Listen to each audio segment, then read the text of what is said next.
بالله من الشيطان الرجيم. بسم الله الرحمن الرحيم. إن الذين قالوا ربنا الله ثم استقاموا إن الذين قالوا ربنا الله ثم استقاموا تتنزل عليهم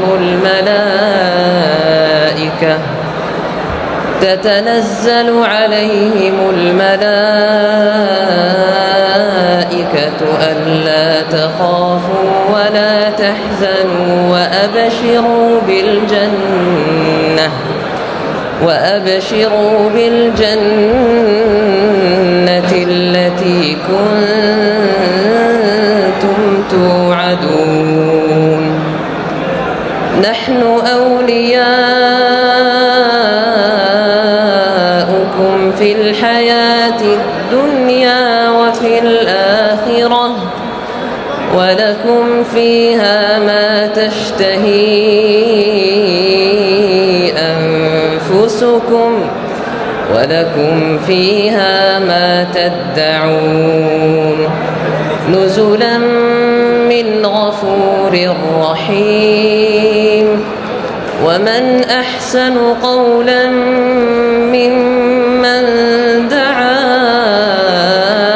إلى الله وعمل صالحا وقال إنني من المسلمين. ولا تستوي الحسنة ولا السيئة ادفع بالتي هي أحسن فإذا الذي بينك وبينه عداوة كأنه ولي حميم. وما يلقاها إلا الذين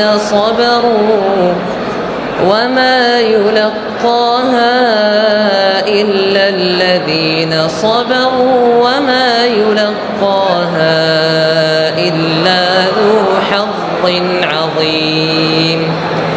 وإما ينزغنك من الشيطان نزغ فاستعذ بالله إنه هو السميع العليم. السلام عليكم ورحمة الله وبركاته. আমরা আমাদের এই আজকের এই সমাবেশ সফলতা আমাদের উপর নির্ভর করছে। আমরা যদি একটু শালীনভাবে ভদ্রভাবে, এটা আল্লাহর ঘর, আমরা মসজিদে আসি, আমরা যদি একটু শৃঙ্খলার সাথে থাকি আল্লাহ তাআলা খুশি হবেন। আমরা যদি একটু বিশৃঙ্খলা করি না আমাদের আল্লাহ তাআলা নারাজের কারণ হতে পারে। এই জন্য সবার কাছে বিনীত অনুরোধ, একটু কষ্ট করে একটু আমরা আওয়াজটা বন্ধ করি, কোনো চিল্লাহাল্লা না করি। কেন বাহিরে অনেক মানুষ, আমাদের চেয়ে দ্বিগুণ মানুষ বাহিরে আছে। আল্লাহর ঘর মসজিদের পরিবেশকে আমরা ঠিকভাবে বজায় রাখি। সম্মানিত শ্রোতাবৃন্দ, এই মুহূর্তে আমাদের সামনে ইসলামিক সঙ্গীত নিয়ে আসছেন ভাই তাজ মোহাম্মদ। আসসালামু আলাইকুম ওয়া রাহমাতুল্লাহি ওয়া বারাকাতুহু।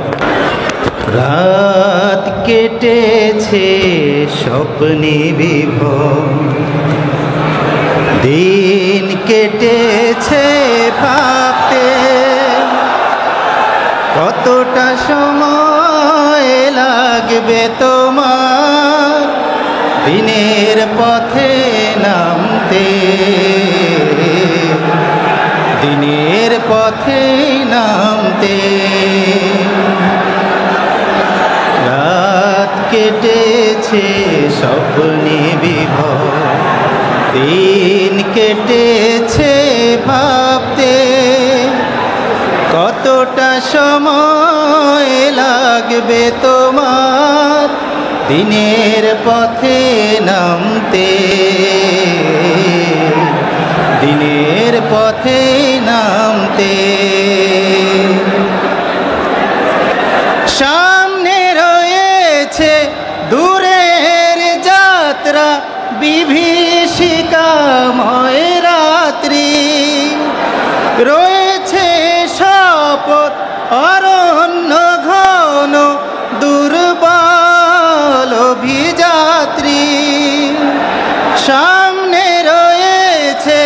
দূরের যাত্রা বিভীষিকাময় রাত্রি, রয়েছে শপথ অরণ্য ঘন দুর্বল অভিযাত্রী।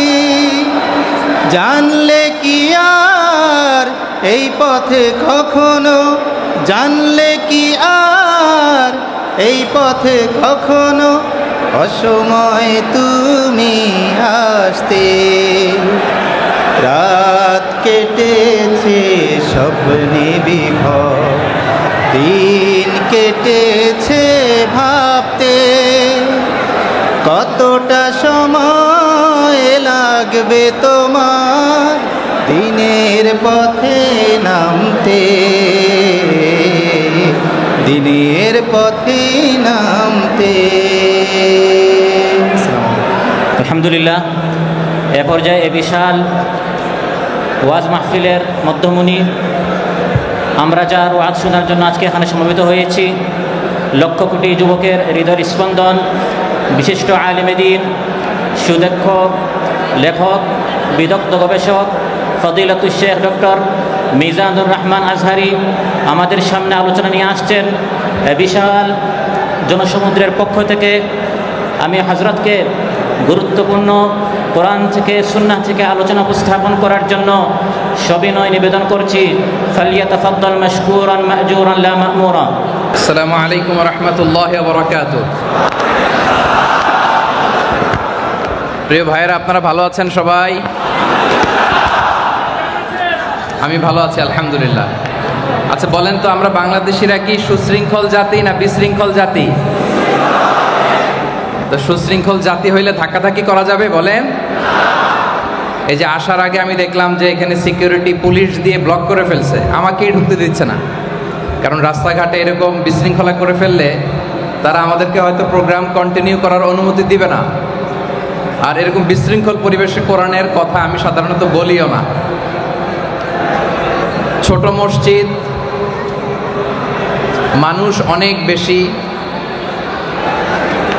জায়গা হবে না, বসা যাবে না, গরম, এই সব কিছু মাথায় নিয়েই আমাদেরকে প্রোগ্রামটা করতে হবে। তো আমি আপনাদের সহযোগিতা চাই। আপনারা কি প্রত্যেকে মোবাইল নিয়ে এরকম ব্যস্ত হয়ে থাকবেন না আমার কথা শুনবেন? তাহলে মোবাইলগুলো পকেটে রেখে দেন, পকেটে থাক, মোবাইল দরকার নেই, পকেটে। মোবাইলে তো আমার শত শত বক্তব্য পাওয়া যায়, কি বলেন? মোবাইলে ইউটিউব আমার শত শত বক্তব্য আছে না নাই? তো মোবাইল নিয়ে কেন ব্যস্ত হচ্ছেন? আমার দিকে তাকান, রেখে দেন, আজকের জন্য মোবাইলটা পকেটে থাক। এইরকম চললে আমি এখনই মোনাজাত করে চলে যাব, আল্লাহে চলে যাব। এই যে বিশৃঙ্খলা করলে চলে যাব, এই দিকটাতে খুব বিশৃঙ্খলা। এই যে এখনো মোবাইল নিয়ে অনেকে ভিডিও করে। আপনারা শান্ত হন, শান্ত হন।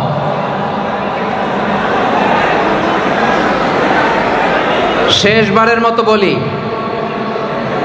শান্ত হন।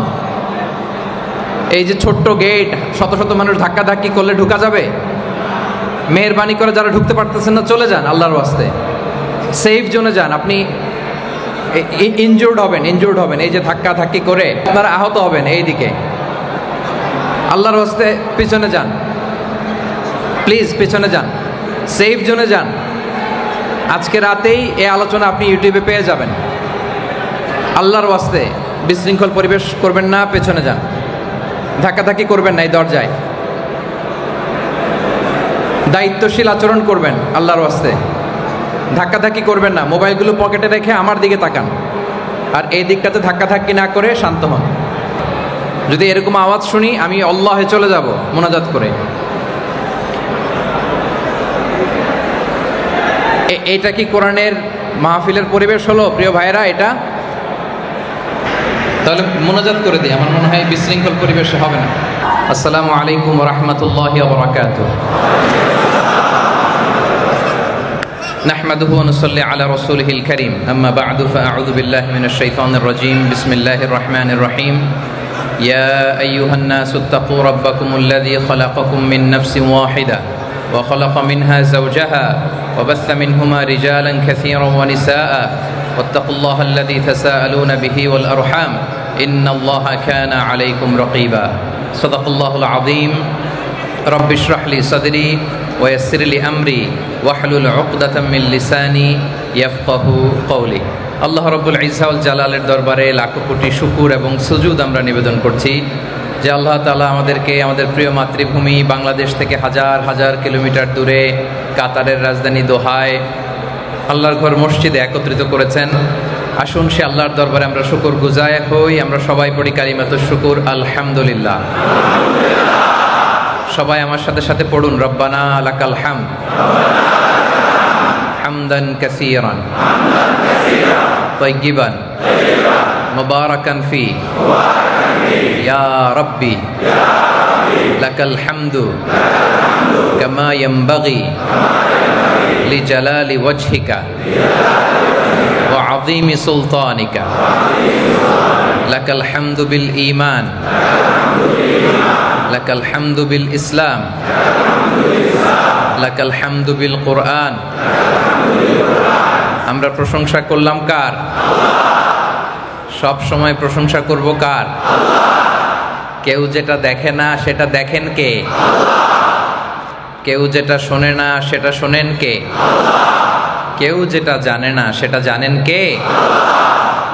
আমরা যেন সে আল্লাহর দরবারে বারবার শুকর গুজার হই। আমরা যে শুকরিয়া করি এটা দেখতে আল্লাহর বড্ড ভাল লাগে। আল্লাহ বলেন, লা ইন শাকারতুম লা আযীদান্নাকুম ওয়া লা ইন কাফারতুম ইন্না আযাবি লাশাদীদ। যদি নেয়ামতের শুকরিয়া করো নেয়ামত বাড়িয়ে দেব, যদি নাশুকরি করো জেনে রেখো আমার আযাব বড় ভয়ঙ্কর। ইন্না বাতশা রাব্বিকা লাশাদীদ, আল্লাহর শাস্তি বড্ড ভয়ঙ্কর। কাতার আওকাফ ও ধর্ম মন্ত্রণালয় কর্তৃক আয়োজিত ওয়াজ মাহফিল 2025 আজকে সর্বশেষ ইভেন্ট। এটা অনুষ্ঠিত হচ্ছে মসজিদ হাসান আল আসমাখ দোহায়। আজকের প্রোগ্রামে সম্মানিত আহ্বায়ক হাফেজ মাওলানা আনোয়ারুল ইসলাম হাফিজাহুল্লাহ। আজকের এই মহতি তাফসীর প্রোগ্রামের সভাপতিত্ব করবেন হাফেজ মাওলানা ইউসুফ নূর হাফিজাহুল্লাহ।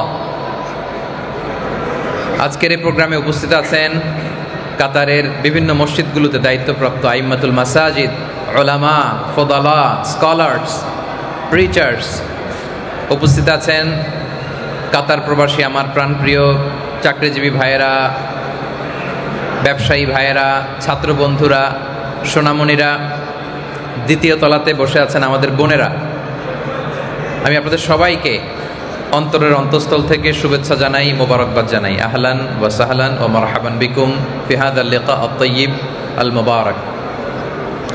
আপনাদের শুকরিয়া জানানোর পাশাপাশি আমি আওকাফ এবং কাতারের ধর্ম মন্ত্রণালয়কে অন্তরের অন্তঃস্থল থেকে শুভেচ্ছা জানাচ্ছি যে ওনারা বাঙালি কমিউনিটির মাঝে কোরআনের বাণীকে পৌঁছে দেওয়ার জন্য এরকম চমৎকার আয়োজন আমাদের জন্য করেছেন। ওনাদের নিমন্ত্রণে, ধর্ম মন্ত্রণালয়ের নিমন্ত্রণে এবছর আমি কাতারে আগমন করেছি এবং 4টি বড় বড় পাবলিক ইভেন্টে অংশগ্রহণ করেছি এবং আজকেই আমার সর্বশেষ ইভেন্ট। আগামীকাল আমি আবার বাংলাদেশে ফেরত যাব ইনশাআল্লাহ বিইذনিল্লাহ। তো কাতারের বিভিন্ন চমৎকার চমৎকার উদ্যোগ যেগুলো এমনিতেই কাতারের প্রতি আমাদের ভালোবাসা বাড়ায়। ওনারা কোরআনকে অনেক মর্যাদা দেন। বাংলাদেশের হাফেজে কোরআন যারা আছেন ওনাদেরকে কাতারের সুন্দর সুন্দর নান্দনিক মসজিদগুলোতে মুয়াজ্জিন, ইমাম এবং খতিব হিসেবে ওনারা নিয়োগ দিয়েছেন, আলহামদুলিল্লাহ।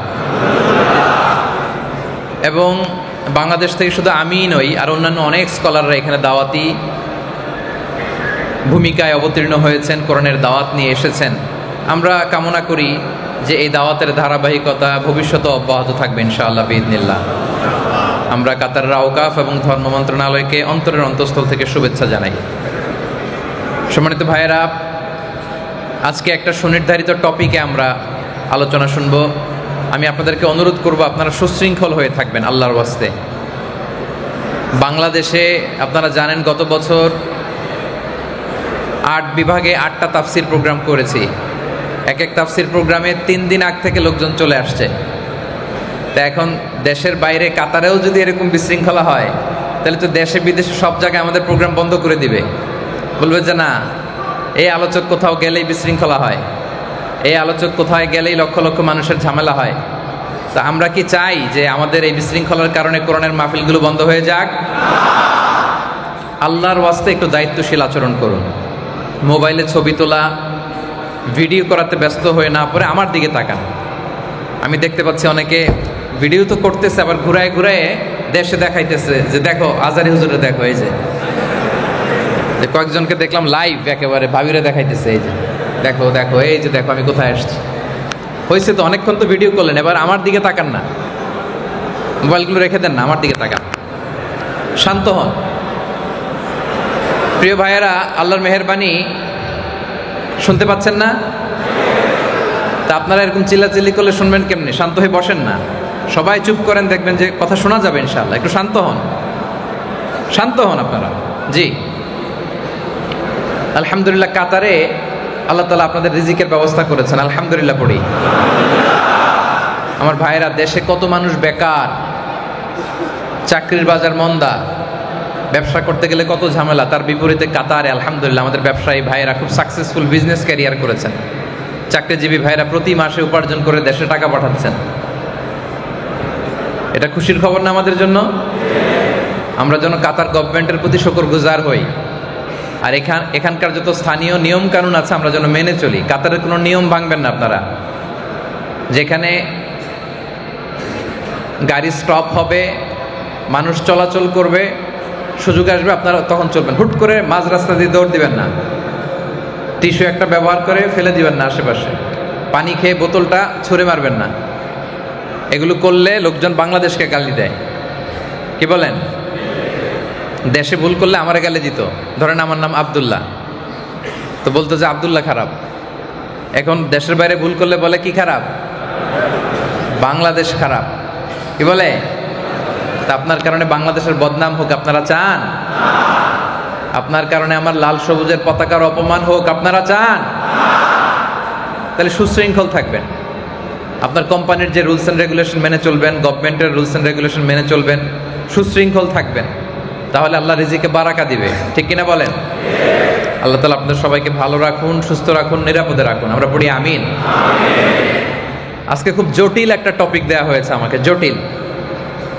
এই টপিকটা নিয়ে কথা বলতে হইলে একটু কোয়াইট অ্যান্ড কাম এনভায়রনমেন্ট লাগে। বিশৃঙ্খল করলে, হইচই করলে এই টপিকে কথা হয় না। টপিকটা হচ্ছে হুকুকুজ জাওজাইন, মানে স্বামী স্ত্রীর অধিকার। স্বামীর প্রতি স্ত্রীর কি অধিকার, স্ত্রীর প্রতি স্বামীর কি অধিকার। তো এগুলো তো বুঝার বিষয়, বুঝিয়ে বুঝিয়ে বলবার বিষয়। আপনারা যদি বিশৃঙ্খলা করেন তাহলে আলোচনা করা যাবে? হ্যাঁ, এখনো দরজাগুলোতে ধাক্কাধাক্কি করতেছেন আপনারা, এখনো ধাক্কাধাক্কি করতেছেন। আমি তো বলেছি সুযোগ না হলে চলে যান, পেছনে চলে যান, সেফ জোনে থাকেন। আপনার জীবন বাঁচানো আগে। আপনি ধাক্কাধাক্কির মাঝখানে পড়ে অসুস্থ হবেন কেন, ইনজুর্ড হবেন কেন? যে যেখানে আছেন বসে থাকেন, জায়গা পান নাই দাঁড়ায় থাকেন, কারো মুখ থেকে কোনো আওয়াজ হবে না। আমার দিকে তাকান। প্রিয় ভাইয়েরা, কাতারে আপনাদের মন বসে নাকি দেশের জন্য কান্না আসে? কান্না আসে কার কার দেখি?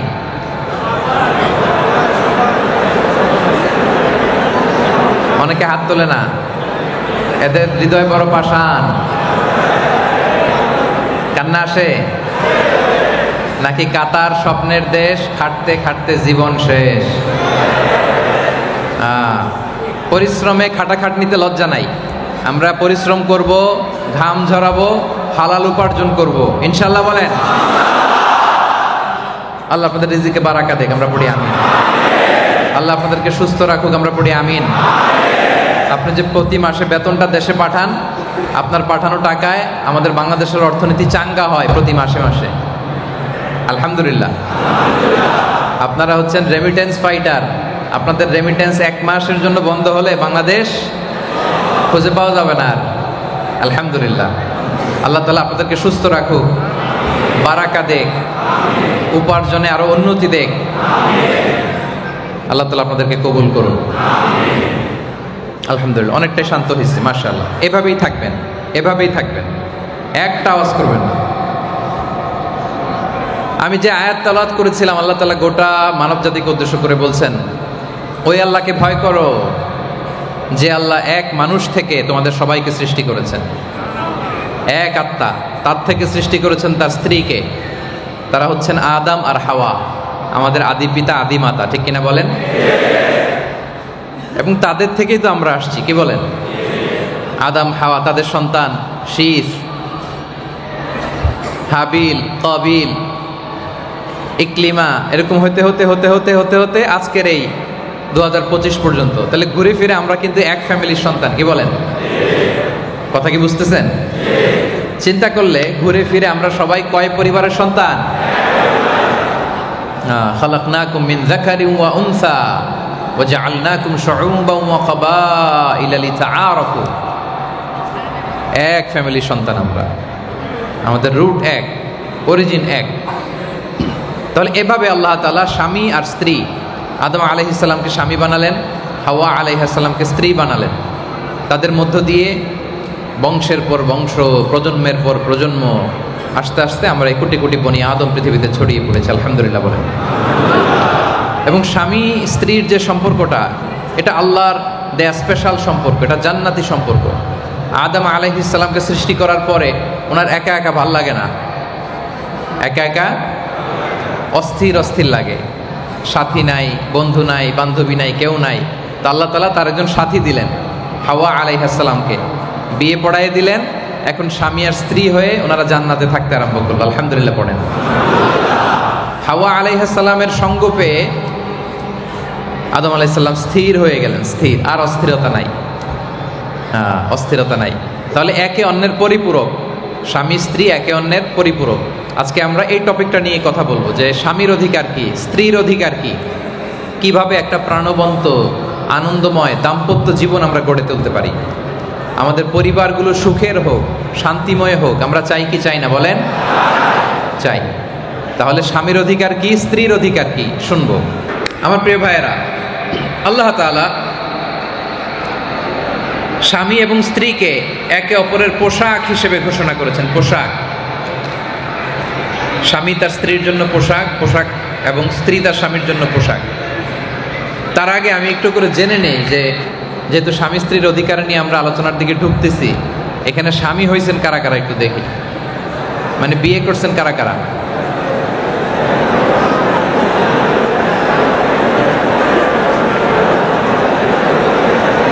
ঠিক আছে, হাত নামান।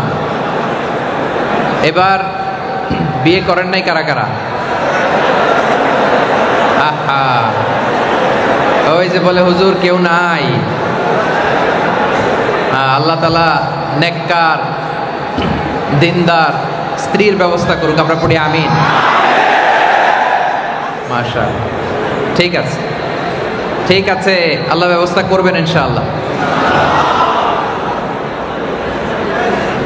আলহামদুলিল্লাহ। তাহলে আল্লাহ তাআলা পুরুষকে বানিয়েছেন, স্বামীকে বানিয়েছেন স্ত্রীর জন্য পোশাক, স্ত্রীকে বানিয়েছেন স্বামীর জন্য পোশাক। আল্লাহ তাআলা বলছেন হুন্না লিবাসুল লাকুম ওয়া আনতুম লিবাসুল লাহুন।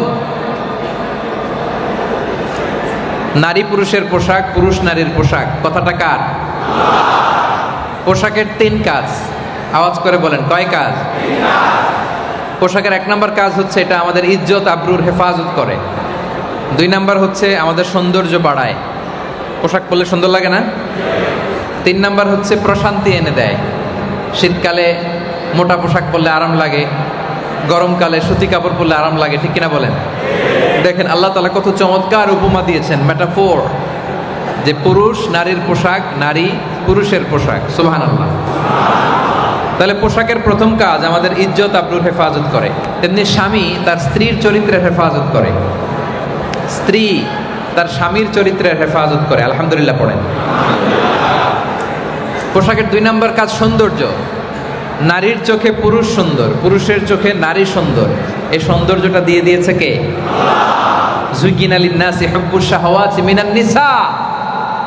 আল্লাহর তৈরি, আল্লাহ তাআলা দিয়ে দিয়েছেন। পুরুষের কাছে নারীকে ভালো লাগে, নারীর চোখে পুরুষকে ভালো লাগে। 3 নম্বর হচ্ছে প্রশান্তি। স্বামী যখন স্ত্রীর সান্নিধ্য পায় সে শান্ত হয়ে যায়। লিতাসকুনু ইলাইহা, তার মধ্যে অস্থিরতা কেটে যায়, সে স্থির হয়ে যায়। আলহামদুলিল্লাহ বলেন। এজন্য আমরা যদি একটা সুখী সমৃদ্ধ দাম্পত্য জীবন চাই, এটা স্বামী স্ত্রীর 2 জনের প্রচেষ্টায় আমাদের ফ্যামিলিটা শান্তিময় হবে, যৌথ প্রচেষ্টায়, একা একা না। যদিও বাংলাদেশে একটা কথা প্রচলিত আছে যে সংসার সুখী হয়, বলেন সংসার সুখী হয় রমণীর গুণে। আসলে শুধু রমণী ভালো হইলে হবে না, আপনারও ভালো হইতে হবে। এই জন্য মূলত সংসার সুখী হয় দুজনের গুণে, ঠিক কিনা বলেন? হ্যাঁ, ভাবিরও ভালো হইতে হবে, আপনাদেরও ভালো হইতে হবে। কাজী নজরুল ইসলাম চমৎকার একটা কবিতা বলেছেন, আমি কবিতাটা শোনাই। তিনি লিখেছেন, বিশ্বে যা কিছু মহান সৃষ্টি চিরকল্যাণকর, অর্ধেক তার করিয়াছে নারী, অর্ধেক তার নর। বিশ্বে যা কিছু এলো পাপ তাপ বেদনা অশ্রু বাড়ি, অর্ধেক তার আনিয়াছে নর, অর্ধেক তার নারী। আল্লাহু আকবার। তাহলে নারীদেরকে আপনি বাদ দিতে পারবেন না। এই যে বিশ্ব সভ্যতা বিনির্মাণে আমাদের যেমন অবদান আছে, আমাদের স্ত্রীদের অবদান আছে না নাই? আপনি মনে করেন না যে আপনি কামান, কষ্ট করেন, ঘাম ঝরান, আর আপনার বউ কি বাসায় বসে থাকে? না, সেও আপনার জন্য রান্না বান্না করে, বাচ্চাগুলোর দেখভাল করে, ঘরে সব কিছু মেনটেন করে, তারও অনেক দায়িত্ব। আপনার পরিশ্রম, তার পরিশ্রম, এর সমন্বয়ে হয় একটা সুখী সমৃদ্ধ দাম্পত্য জীবন, ঠিক কিনা বলেন? এজন্য আল্লাহ রাসূল সাল্লাল্লাহু আলাইহি ওয়াসাল্লাম তিনি বলেন, আন-নিসাউ শাকাইকুর রিজাল, নারীরা হচ্ছে পুরুষের সহকর্মী, সহযোদ্ধা, পার্টনার, কাউন্টার পার্ট। নারীদেরকে বাদ দিলে এ সমাজের উন্নয়ন সম্ভব হবে না। এজন্য শাকাইক, এজন্য স্বামী স্ত্রীর সম্পর্কটা বড্ড মধুর সম্পর্ক, ভালোবাসার সম্পর্ক। কিসের সম্পর্ক? জোরে বলেন,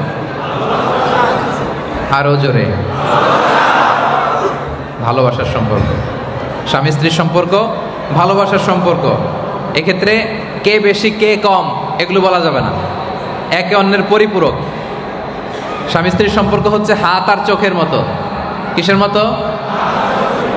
হাতে যদি ব্যথা পায় চোখ দিয়ে পানি ঝরে, ঠিক কিনা? আর চোখ দিয়ে পানি ঝরলে হাত সে পানি, চোখের পানি মুছে দেয়, ঠিক কিনা বলেন? তাহলে পরিপূরক হয়েছে কি হয় নাই? হাত আর চোখের মতো। হাতে ব্যথা পেলে চোখ দিয়ে অশ্রু ঝরে, আর চোখ দিয়ে অশ্রু ঝরলে মুছে দেয় কে? হাত। তাহলে সম্পর্কটা এরকম। কে করেছেন এই সম্পর্ক? তাহলে সুখী দাম্পত্য জীবনের ফর্মুলা আজকে আপনাদের সাথে শেয়ার করব। স্বামীর কি অধিকার, স্ত্রীর কি অধিকার, সেখানে যাওয়ার আগে কয়েকটা দাম্পত্য জীবনের কিভাবে সুখময় হবে কয়েকটা ফর্মুলা মনোযোগ দিয়ে শুনুন। ফর্মুলা নাম্বার 1, আপনি যদি আপনার ফ্যামিলিকে সুখময় করতে চান, শান্তিময় করতে চান, আপনাকে স্যাক্রিফাইসের মানসিকতা অর্জন করতে হবে, ঠিক কিনা বলেন? স্যাক্রিফাইস শব্দটা পরিচিত না সবার কাছে?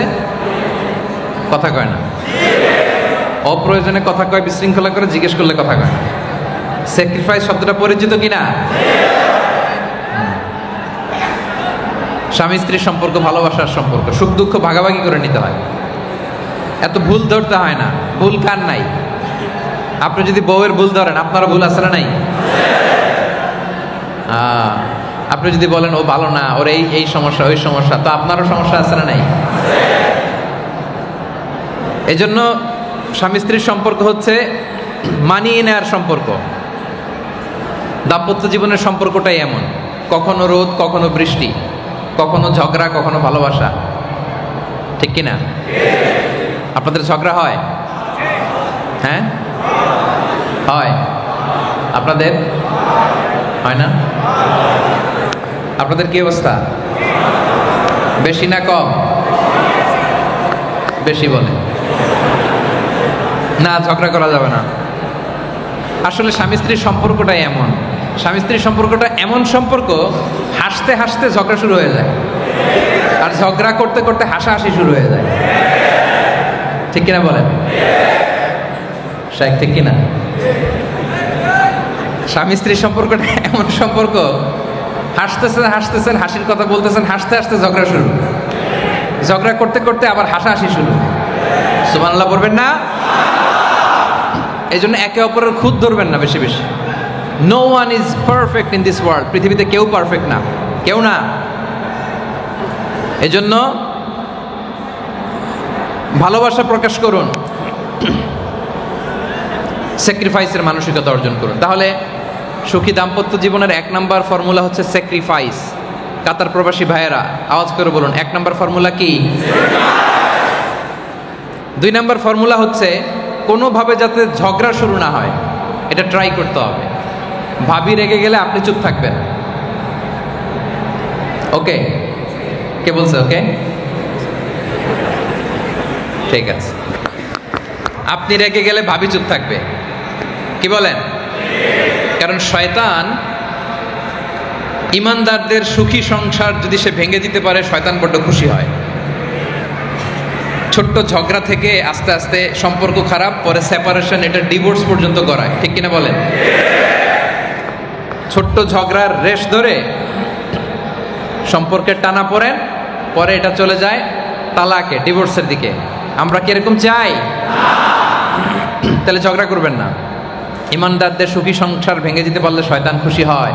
শয়তান পানির উপরে তার আরশ বসিয়ে প্রতিদিন হিসাব নেয়, কিরে কে কি করলি? একজন বলে আমি মিথ্যা কথা বলিয়েছি একজনকে দিয়ে, আরেক শয়তান এসে বলে আমি চুরি করাইছি একজন রে, আরেকজন বলে আমি ডাকাতি করাইছি। সে কারো কথায় বেশি খুশি হয় না। আরেকজন এসে বলে আমি এক ইমানদারের সংসার ঝগড়ার মাধ্যমে ভেঙে খান খান করে দিয়েছি। এবার শয়তান ওরে কাঁধে নিয়ে নাচতে শুরু করে দেয়। তাহলে ঝগড়া করবেন? করবেন? কে কে হাত তোলেন?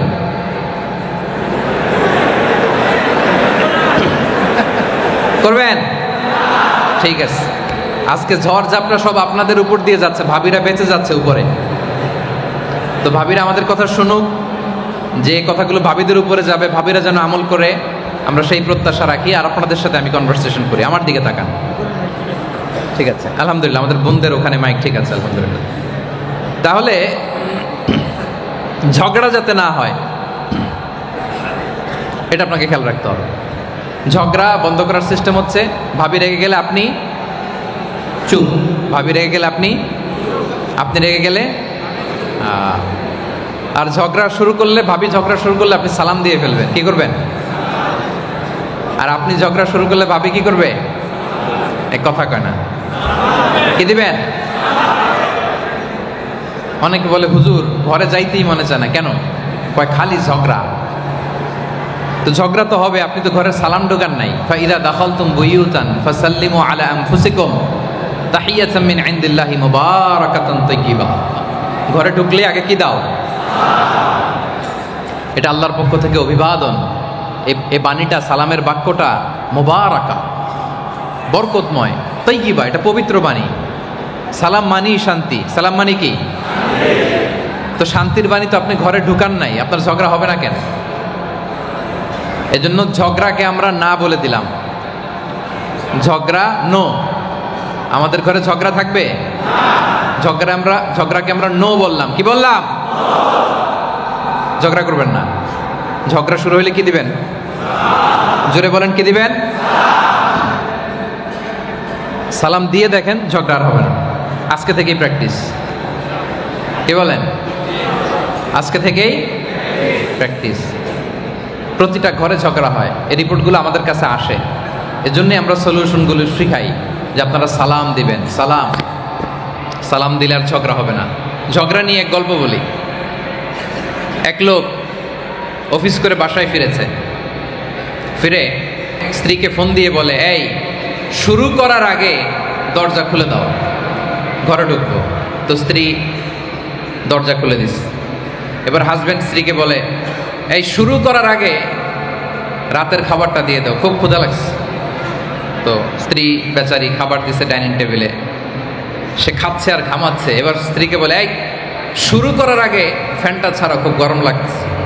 স্ত্রী এবার রেগে গেছে, রেগে মেগে আগুন। কি আসার পর থেকে খালি শুরু করার আগে, শুরু করার আগে, শুরু করার আগে, কি শুরু করার আগে? স্বামী বলে, এই তো শুরু হয়ে গেল। কি শুরু হয়ে গেল? কি? এই ঝগড়ার কোনো চান্স আমরা আমাদের ঘরে দিতে চাই? তাহলে ঘরে ঢুকে কি দিব? রাসূল সাল্লাল্লাহু আলাইহি ওয়াসাল্লামের পরিবারেও ঝগড়া হতো, প্রিয় ভাইরা, হতো, কিন্তু মিষ্টি ঝগড়া, আনন্দময় ঝগড়া। আম্মাজান আয়েশা রাদিয়াল্লাহু তাআলা আনহা মাঝে মাঝে রেগে থাকতেন। প্রিয় নবীজি মুহাম্মদ রাসূলুল্লাহ সাল্লাল্লাহু আলাইহি ওয়াসাল্লাম, তো রাসূল সাল্লাল্লাহু আলাইহি ওয়াসাল্লাম বলতেন, আয়েশা আমি কিন্তু জানি ইন্নী লা আ'লামু ইযা কুনতি আন্নী রাদিয়া ওয়া ইযা কুনতি আন্নী গাদবা। আয়েশা তুমি কখন রাগো এটাও বুঝি, কখন তুমি আমার প্রতি খুশি থাকো এটাও আমি বুঝি। সুবহানাল্লাহ পড়বেন না? রাসূল সাল্লাল্লাহু আলাইহি ওয়াসাল্লাম বললেন তুমি কখন রেগে আছো এটাও টের পাই, কখন খুশি আছো এটাও টের পাই। আম্মাজান বললেন কিভাবে বুঝেন? আল্লাহ রাসূল সাল্লাল্লাহু আলাইহি ওয়াসাল্লাম বললেন যখন তুমি আমার উপর খুশি থাকো, খুশি, তখন মুনাজাতে দোয়ার সময় তুমি বলো ইয়া রাব্বা মুহাম্মদ লা ওয়া রাব্বি মুহাম্মদ, মানে হে মুহাম্মদের রব আপনি আমাদের ক্ষমা করেন, হে মুহাম্মদ সাল্লাল্লাহু আলাইহি ওয়াসাল্লামের রব আপনি মদিনায় বরকত দেন, হে মুহাম্মদের রব আপনি আমাদের সুস্থ করেন, এইভাবে দোয়া করো। আর যখন তুমি আমার উপর রেগে থাকো তখন দোয়ার মধ্যে বলো লা ওয়া রাব্বি ইব্রাহিম, হে ইব্রাহিম আলাইহিস সালামের রব আপনি আমাদেরকে ক্ষমা করেন, হে ইব্রাহিম নবীর খোদা আপনি আমাদের মাফ করেন, হে ইব্রাহিম নবীর খোদা আপনি আমাদের সুস্থ করেন। আয়েশা তুমি যখন আমার উপর খুশি থাকো আমার নামটা ধরে দোয়া করো, আর যখন রেগে থাকো তখন ইব্রাহিম নবীর নাম দিয়ে দোয়া করো। আম্মাজান আয়েশা রাদিয়াল্লাহু তাআলা আনহা বলেন ইয়া রাসূলুল্লাহ মা আহজুরু ইল্লা ইসমাক, আমি তো শুধু নামটাই রাগের কারণে মুখ থেকে বাদ দেই, আমার হৃদয় থেকে তো আপনারে বাদ দিতে পারি না। মা আহজুরু ইল্লা ইসমাক, শুধু নামটাই বলি না কিন্তু হৃদয়ের মাঝখানে তো আপনি। আল্লাহু আকবার। তাহলে মিষ্টি ঝগড়া এটা হতো ওনাদের মাঝে, কিন্তু এভাবে ওনারা সলিউশন করতেন। তাহলে এক নম্বরে স্যাক্রিফাইস, এক নম্বরে, দুই নম্বরে ঘরে কি ঢুকতে দিব না? হ্যাঁ, ঝগড়া ঝগড়া ঝগড়া ঝগড়া ঢুকতে দেওয়া যাবে? ঝগড়া শুরু হইলে কথা বলো না, ঝগড়া শুরু হইলে। তিন নাম্বার, আপনাদের দাম্পত্য জীবনের কোনো বিষয়, আপনাদের কোনো সুখের অতি আনন্দের বিষয়, নিজেদের বিষয় কখনো কারোর সাথে শেয়ার করবেন না। বিবাহিতদেরকে বলতেছি আপনাদের প্রাইভেট লাইফের কোনো কথা শেয়ার করবেন না,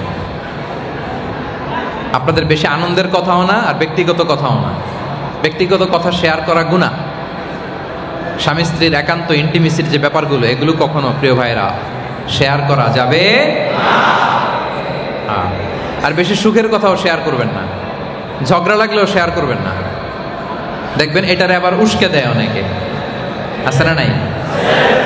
খুব সুন্দরভাবে এসে বলবে ভাবি ভাবি কি হয়েছে বলেন বলেন, তারপর আপনি একটা বলবেন, এ বুঝাবে ছি ছি ছি এত খারাপ, কেমনে করলো ভাই এটা আপনার সাথে, আসলে ভাই আপনার মতো একজন মেয়ের যোগ্যই না, আরো কত ভালো জায়গায় হয়তো আপনার বিয়া। এরকম আছে না নাই? এরকম যখন ফুসলাবে আপনি তখন শয়তান দেখার নিয়ত করে ওই মহিলার দিকে একটু তাকাবেন, কারণ এটাই শয়তান। এটাই কি? এজন্য নিজেদের ব্যক্তিগত কোনো বিষয় কখনো অন্যের কাছে শেয়ার করা যাবে। তাহলে এক নম্বরে স্যাক্রিফাইস, দুই নম্বরে ঝগড়া থাকবে না, তিন নম্বরে গোপন কিছু শেয়ার করা যাবে না, চার নম্বরে অহেতুক সন্দেহ পরিহার করতে হবে। অহেতুক, হাজব্যান্ড ওয়াইফকে অহেতুক সন্দেহ করবেন না, ওয়াইফ যেন হাজব্যান্ডকে অহেতুক সন্দেহ না করে। এই সন্দেহ থেকেও মাঝে মাঝে এটা ডিভোর্সের দিকে চলে যায়। পাঁচ নম্বরে একে অন্যের সহযোগী হবেন, আল্লাহর আনুগত্যে ভালো কাজের রিমাইন্ডার দিবেন। আল্লাহর আনুগত্যে যত আগাবেন দুইজনের ভালোবাসা তত বাড়াই দিবে কে? আল্লাহর আনুগত্যে যত পিছাবেন দুইজনের ভালোবাসা কমাই দিবে কে? এটারে লাভ পিরামিড বলে। লাভ পিরামিড, পিরামিড চিনেন? এই যে ত্রিভুজ আকৃতির, আল্লাহর স্থান উপরে, স্বামী এইদিকে, স্ত্রী এইদিকে। আল্লাহর দিকে তারা যত যায় দুইজনে তত কাছে যায়, আল্লাহ থেকে যত দূরে সরে তারা দুইজন একে অপরের চেয়ে দূরে সরতে থাকে। The closer the couple comes to Allah, the closer they come each other. So একে অপরকে আল্লাহর আনুগত্যের কাজে সহায়তা করবেন। আপনি যখন নামাজে যাবেন আপনার স্ত্রীকে নামাজের কথা বলবেন, ভাবি যখন ফজরের সালাত আদায় করতে উঠবে আপনাকে ডেকে দিবে।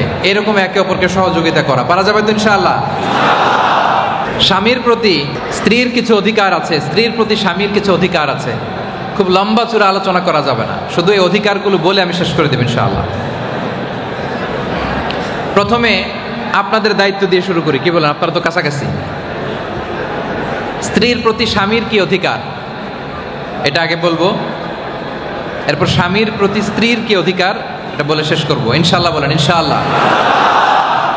স্ত্রীর প্রতি স্বামীর এক নম্বর অধিকার হচ্ছে স্বামী তার স্ত্রীর সাথে সুন্দর ভাষায় কথা বলবে, কোমল ভাষায়, হাসি মুখে কথা বলবে, সম্মান দিয়ে কথা বলবে। আল্লাহ বলেন ওয়া আশিরুহুন্না বিল মা'রুফ, তোমরা তোমাদের স্ত্রীদের সাথে ভালো ব্যবহার করো। কার কথা করেন আপনারা? হ্যাঁ, গলার সাউন্ড এখন নরম হয়ে গেছে। করেন? খবরদার, স্ত্রীদের সাথে খারাপ আচরণ করবেন না। মুচকি হাসি দিয়ে কথা বলবেন। রাসূল সাল্লাল্লাহু আলাইহি ওয়াসাল্লাম সবসময় মুচকি হাসতেন। আপনারা মুচকি হাসেন? কই চেহারা গোমরা করে রাখছেন কেন সবাই? হ্যাঁ, হাসতেছেন? হাসি কিন্তু সংক্রামক, জানেন? ইতিবাচক ভাবে সংক্রামক। মানে যার সাথে কথা বলতেছেন উনি হাসলে আপনার হাসি আসবে, ঠিক কিনা বলেন? আর যার সাথে কথা বলতেছেন উনি একটু গোমরা মুখ থাকলে আপনার হাসি আসবে? তাহলে এটা সংক্রামক না? ছড়ায়। রাসূল সাল্লাল্লাহু আলাইহি ওয়াসাল্লাম বলেন, তাবাসসুমুকা ফি ওয়াজহি আখিকা সাদাকা, your smile to your brother it's a charity. তুমি তোমার ভাইরে দেখে মুচকি হাসি দিছো, এটা তো তোমার আমলনামে আল্লাহ সাদাকা দেওয়ার সওয়াব দিয়ে দিবে। তাহলে স্ত্রীর সাথে মুচকি হাসি দিয়ে কথা বলুন। রাসূল সাল্লাল্লাহু আলাইহি ওয়াসাল্লাম বলেন, ফাস্তাউসু বিন নিসাই খায়রা, ভালো আচরণ করো। রিফকান বিল কাওয়ারিদ, নারীদেরকে কাচের বোতলের সাথে তুলনা করেছেন। একবার রাসূল না, উদাহরণ দিয়ে বলতেছি, কাচের বোতলের সাথে তুলনা করেছেন। একবার আম্মাজান, খুব সম্ভবত উম্মে সালামা রাদিয়াল্লাহু তাআলা আনহাকে কেউ ওটের হাওদাজে করে এমন জোরে নিয়ে যাচ্ছে, রাসূল সাল্লাল্লাহু আলাইহি ওয়াসাল্লাম তখন বলেন, এই সাবধান, রিফকান বিল কাওয়ারিদ, কাচের গ্লাসের সাথে যেমন আচরণ করো ওদের সাথেও এভাবে করো। কারণ নারীরা গঠনগতভাবেই একটু নরম প্রকৃতির, তাদের সাথে কড়াকড়ি করা যাবে না। কাচের গ্লাস যদি আপনি ধপাস করে রাখেন, ধপাস করে উঠান, এটা থাকবে? কি হবে? তো স্ত্রীদের সাথে, নারীদের সাথে কড়াকড়ি করে কোনো সলিউশন নাই। কড়াকড়ি করছেন তো দেখবেন যে খাবারের মধ্যে লবণ বেশি দিয়ে ফেলছে, ঝাল বাড়াই দিবে। যত ঝগড়া বেশি, ঝালের ডোজ বাড়বে বেশি, ঠিক কিনা বলেন? মনে করেন না সব নাটাই আপনার হাতে, ভাবিরা তো কিছু আছে না নাই? So what is the solution? Solution হচ্ছে তাদের সাথে কোমল আচরণ করে, সফটলি। কাচের গ্লাস যেমনি ধপাস করে ধরা যায় না, ধপাস করে রাখা যায় না, তাদের সাথেও রুক্ষ মেজাজে কথা বললে কোনো সলিউশন পাওয়া যাবে। ভালো আচরণ করবেন। 1 নম্বর দায়িত্ব আপনাদের, পুরুষ জাতির। আমাদের 1 নম্বর দায়িত্ব তাদের সাথে কোমল আচরণ করা। আল্লাহ তৌফিক দান করুক। 2 নাম্বার, স্ত্রীর অধিকার পূরণে সচেষ্ট হওয়া। স্ত্রীর যে অধিকার, দাম্পত্য জীবনে অবশ্যই যৌন অধিকার গুরুত্বপূর্ণ অধিকার। শুধু পুরুষ তার নিজের দিকটাই দেখবে না, তার স্ত্রীর দিকটাই দেখবে। নিজের ডিজায়ার ফুলফিল হয়ে গেলেই সেখানে ক্লোজ করবে না, বরং তার যে লাইফ পার্টনার তার দিকটাও দেখবে। এটা খুব স্পর্শকাতর ব্যাপার। আমি খুব বিস্তারিত বললাম না, সংক্ষেপে বললাম যে শুধু নিজের দিকটাই না, আপনার পার্টনারের দিকটাও দেখতে হবে। আদেশটা কার? অনেক দলিল এখানে আছে, আমি বিস্তারিত বললাম না। 3 নাম্বার, স্ত্রীর বৈধ কাজে, ব্যক্তিগত যে বৈধ কাজ, এগুলোর স্বাধীনতা দিতে হবে। কারণ আপনি একজন স্বাধীন মানুষ, আপনার স্ত্রীও একজন। উনি একটা হালাল কিছু করতে চায়, ছোট একটা বিজনেস যদি করতে চায়, বা কোনো একটা দার্সে যেতে চায়, ভালো একটা সার্কেলে যুক্ত হতে চায়, ভালো একটা কাজ করতে চায়, কিন্তু সব ভালো কাজে আপনি শুধু বাধা দেন, তাহলে হবে? দেখবেন যে তার কাজগুলো বৈধ কিনা। আম্মা জান আয়েশা রাদিয়াল্লাহু তাআলা আনহা, উনি বলতেন, ওয়া কানা লি সাওয়াহিবু ইয়ালআবনা মাই, আমার বান্ধবীরা আমার সাথে খেলতে আসতো, রাসূল সাল্লাল্লাহু আলাইহি ওয়াসাল্লাম কোনোদিন আমারে ডিস্টার্ব করেন নাই। কোন সুবহানাল্লাহ। আমার বান্ধবীরা আসলে আমার জন্য ঘর ছেড়ে দিতেন রাসূল সাল্লাল্লাহু আলাইহি ওয়াসাল্লাম। সুবহানাল্লাহ। তো এই স্বাধীনতা যেন আমরা আমাদের স্ত্রীদের দেই। তাদের যে ব্যক্তিগত বৈধ কাজ, এই বৈধ কাজের স্বাধীনতা তাদের দিতে হবে। 4 নাম্বার, এপ্রিসিয়েট করতে হবে। এপ্রিসিয়েট মানে প্রশংসা করা। স্ত্রীর রান্নার প্রশংসা, তার সৌন্দর্যের প্রশংসা, তার কাজের প্রশংসা। অনেক স্বামী আছে জীবনে স্ত্রীর একদিনও বলে নাই যে তোমাকে আজকে খুব সুন্দর লাগতেছে দেখতে। আপনারা বলছেন? কারা কারা বলছেন দেখি? কি হাসির ঝিলিক দেখছেন চেহারায়? বলছেন? শেখ বলছেন? ঠিক আছে, মাশাআল্লাহ। প্রশংসা করবেন। প্রশংসা শুনতে নারীরা খুব পছন্দ করে। আপনি আজকে রান্নার প্রশংসা করে দেখেন, কালকে দেখেন খাবারের মান কোথায় চলে যায়। করবেন তো প্রশংসা? তাহলে স্ত্রীর প্রশংসার দরকার আছে না নাই? করবেন। রান্না ভালো হলে একটু বলবেন, বেচারি এত কষ্ট করে আপনার জন্য, ওনার সর্বোচ্চটা দিয়ে চেষ্টা করে, কিন্তু আপনি একদিনও বললেন না যে রান্না ভালো হয়েছে, একদিনও বলেন না তোমাকে সুন্দর লাগতেছে, একদিনও বলেন না যে তুমি যেই খাটাখাটনি করো ঘরের জন্য, একদিনও ভালো করে বললেন না আপনি। এটা কি ঠিক হয়েছে? যারা বলেন নাই বলবেন। রাসূল সাল্লাল্লাহু আলাইহি ওয়াসাল্লাম ভালোবাসা প্রকাশ করতেন। আমাদের অনেক ভাইদের সমস্যা হচ্ছে তারা স্ত্রীকে ভালোবাসে কিন্তু মুখ ফুটে বলতে পারে না, আছে না নাই? বলবেন, বললে নিজেদের হৃদ্যতা ভালোবাসা আরো বাড়ায় দিবে কে? আচ্ছা, দেখেন রাসূল সাল্লাল্লাহু আলাইহি ওয়াসাল্লাম নিজের বউয়ের প্রশংসা কিভাবে করে। উনি বলেন, ইন্না ফাদলা আয়েশাতা আলান নিসাই কাফাদলি সারিদি আলা সাইরি তাআম। আরব দেশে একটা খাবার আছে, এটার নাম সারিদ। কাতারে আছে কিনা জানি না, আমি মিশরে খেয়েছি। আছে। আচ্ছা, কেমন যেন গোশত রুটি দিয়ে কয়েকটা স্তর করে পরে কেটে কেটে খায়। তো আমি তো মিশরের আল আজহার ইউনিভার্সিটি থেকে ব্যাচেলর করেছি, ওখানে ছাত্রাবাসে যখন থাকতাম ঈদের দিন আমাদেরকে এই খাবারটা দিত, আমার মনে আছে ঈদের দিন সারিদ দিত। তো হঠাৎ জিজ্ঞেস করলাম এটা আবার কি খাবার, বলে যে এটাই সারিদ। তো হাদিসে রাসূল সাল্লাল্লাহু আলাইহি ওয়াসাল্লাম বলেন, আরব সব খাবারের মধ্যে যেমনি সারিদ সেরা, নারীকুলের মধ্যে আমার বউ আয়েশা সেরা। তো উনি কি আয়েশা রাদিয়াল্লাহু তাআলা আনহার প্রশংসা করতে লজ্জা পাইছেন? তা আপনি লজ্জা পান কেন? প্রশংসা করবেন তো নাকি? এবং খাদিজা রাদিয়াল্লাহু তাআলা আনহার ব্যাপারে উনি বলতেন, ইন্নী কদ রুজিকতু হুব্বাহা, আমি খাদিজার প্রতি ভালোবাসাটাকে আল্লাহর পক্ষ থেকে রিজিক হিসেবে পেয়েছি। আল্লাহ রিজিক হিসেবে আমাকে দিয়েছেন খাদিজার প্রতি ভালোবাসা। তাহলে 4 নাম্বার হচ্ছে অ্যাপ্রিসিয়েশন, স্ত্রীর ভালো গুণ প্রশংসা করবেন। হ্যাঁ, একটু বাড়িয়ে বাড়িয়ে বলবেন আর কি। ভাবিরা না থাকলে আরো বেশি বুঝাই বলতে পারতাম, তো একটু বাড়ায় বাড়ায় বলতে হবে। এটা কিন্তু মিথ্যা হবে না, বুঝছেন? স্ত্রীর মনোরঞ্জনের জন্য স্বামী যদি একটু বাড়িয়ে বলে, একটু কথা টুইস্ট করে বলে, এতে কোনো গুনাহ হয় না। কথা বুঝতে পেরেছেন? তাহলে স্ত্রীর প্রশংসা করবেন, তার সৌন্দর্যের প্রশংসা, তার কাজের প্রশংসা, তার রান্নার প্রশংসা। তাহলে আপনাদের মধ্যে মহব্বত বাড়াই দিবে কে? একটা ছোট্ট গল্প বলি। এক লোক স্ত্রীর প্রশংসা করার ওয়াজ যখন শুনছে, শুনেই ওয়াজ শেষে বাড়িতে গেছে। রাতের খাবার যখন স্ত্রী দিছে, খেয়ে এত প্রশংসা শুরু করছে স্ত্রীর, যে সুবহানাল্লাহ, আজকে তোমার গরুর গোশত রান্নাটা এত মজা হয়েছে, মাশাআল্লাহ, কিভাবে রান্না করলা তুমি? আমার জীবনে, আমার গোটা জিন্দিগিতে এত সুন্দর গরুর গোশত রান্না আমি খাই নাই। তো প্রশংসা করলে তো বেচারি খুশি হওয়ার কথা, কিন্তু বউ রেগে মেগে আগুন, বলে রান্না মজা হয়েছে মানে আজকে তো আমি রান্না করি নাই। পাশের ঘরের ভাবি এক বাটি গরুর গোশতের তরকারি দিছিল, এজন্য রাতের রান্না আর বসাই নাই। ভাবলাম ওইটা দিয়ে তুমি আমি খাই শেষ করব। তো ওই বেটির রান্না তোমার এত ভালো লাগছে, খাও জনমের খাও, আর রান্না করবো না। তো প্রশংসা তো অবশ্যই করবেন, কিন্তু বুঝে শুনে করবেন আর কি। রান্নাটা ভাবি করছে কিনা আগে জেনে নেবেন, তারপরে প্রশংসা, ঠিক কিনা বলেন? তাহলে 4 নম্বরে গেল অ্যাপ্রিসিয়েশন। 5 নম্বরে স্ত্রীর প্রতি ভালোবাসা প্রকাশ করবেন। ভালোবাসা, আপনি যে তাকে ভালোবাসেন এটা বলবেন। বলছেন? স্ত্রীকে আই লাভ ইউ বলছেন কে কে দেখি?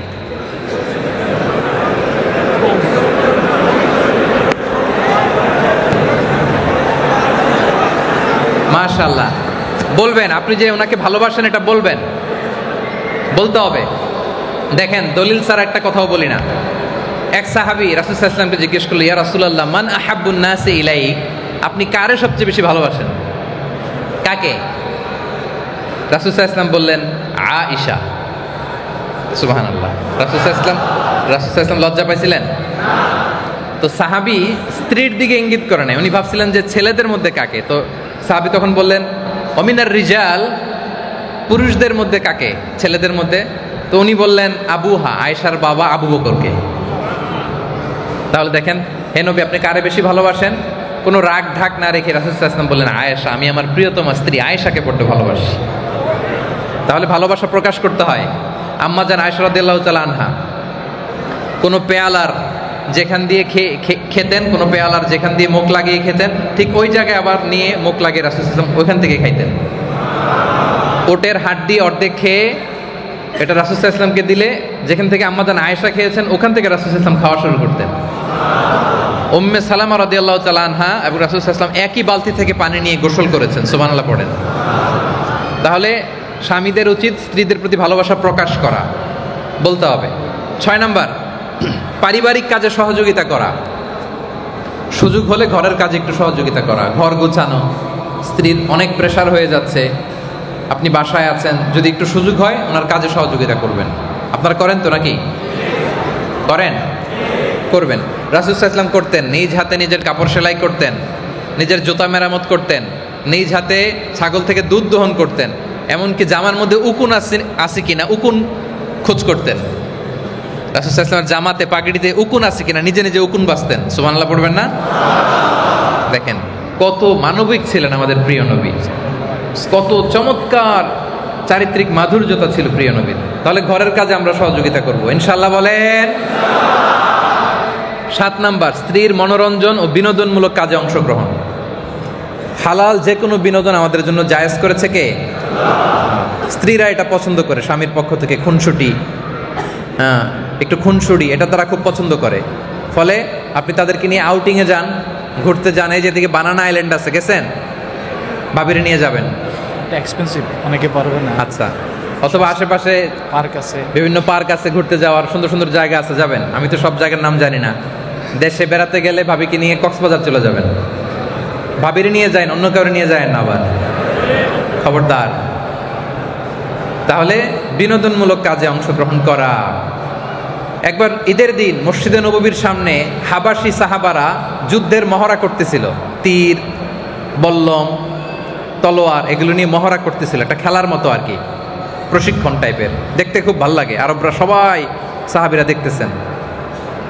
তো আম্মা জান আয়েশা রাদিয়াল্লাহু তাআলা আনহাকে আল্লাহর রাসূল সাল্লাল্লাহু আলাইহি ওয়াসাল্লাম জিজ্ঞেস করলেন, তুমিও দেখবা নাকি? উনি বললেন, আমিও দেখবো। তো রাসূল সাল্লাল্লাহু আলাইহি ওয়াসাল্লাম ওনাকে পিছনে নিলেন এবং আম্মা জান আয়েশা বলেন, আমার গাল আর রাসূল সাল্লাল্লাহু আলাইহি ওয়াসাল্লামের গাল একসাথে, মানে এইখানে ওনার থুত নিয়ে এইখানে রাসূল সাল্লাল্লাহু আলাইহি ওয়াসাল্লামের পিছনের উপর দাঁড়িয়ে বা কাঁধে উঠে উনি খেলা দেখতে আরম্ভ করলেন। অনেকক্ষণ যখন দুজন মিলে খেলা দেখলেন, তখন রাসূল সাল্লাল্লাহু আলাইহি ওয়াসাল্লাম বললেন, তুমি কি তৃপ্তি সহকারে দেখেছো? আম্মা জান আয়েশা বলেন, হ্যাঁ, দেখা শেষ। তখন বললেন, ঠিক আছে যাও। আম্মা জান আয়েশা রাদিয়াল্লাহু তাআলা আনহা তখন চলে গেলেন। সুবহানাল্লাহ পড়েন।